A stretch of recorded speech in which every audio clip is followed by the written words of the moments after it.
let me talk to you about something else that I absolutely love. And this is something from the garden too. You remember I showed you my fennel. And well, it's not as large as this, but it's getting there. And fennel, as you remember, is an Italian celery, and it has a licorice flavor. And this is how it looks when you have beautiful heads coming out of the garden. And today I want to bake this. Usually the Italians eat this after dinner as a digestivo, but they also make it into a salad. And these beautiful leaves can be used for salads. It's great over an orange salad that the Sicilians like to make. But today I'm baking mine. So when you get fennel, you want to take the core off like that, and then look at it to see if there are any brown spots on the outside. If there are, remove them. Then cut the fennel into quarters, just like this. See? And now what we want to do is cook that in boiling water. We just want to cook that until it's al dente. That means to the tooth, just firm enough for you to get your teeth into it. So after you cook it, well, it looks like this. You see? Here's some that's cooked now, and this is what I mean. You can just get a knife to go into it. It's not fully cooked, but it's partially cooked. And then you have to make a sauce for this.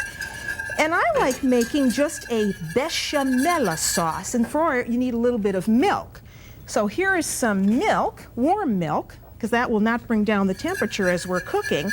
And you add the milk into the roux. Now the roux is made with just 2 tablespoons of butter and 3 tablespoons of unbleached flour that I mixed together until it was smooth.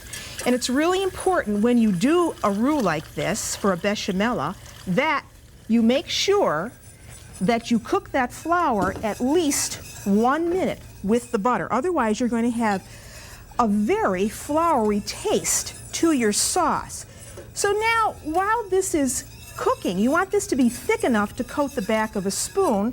Let me put a few seasonings in that. And we want a little bit of salt to go in that. You got to keep your eye on that now. You just can't let it go by itself. And a little bit of nutmeg. And I like nutmeg in this, and actually Italians use nutmeg a lot with vegetables, not just fennel. But spinach is also one of the vegetables that they like to put nutmeg in. So I'm going to give that a little stir now and let that go a little while.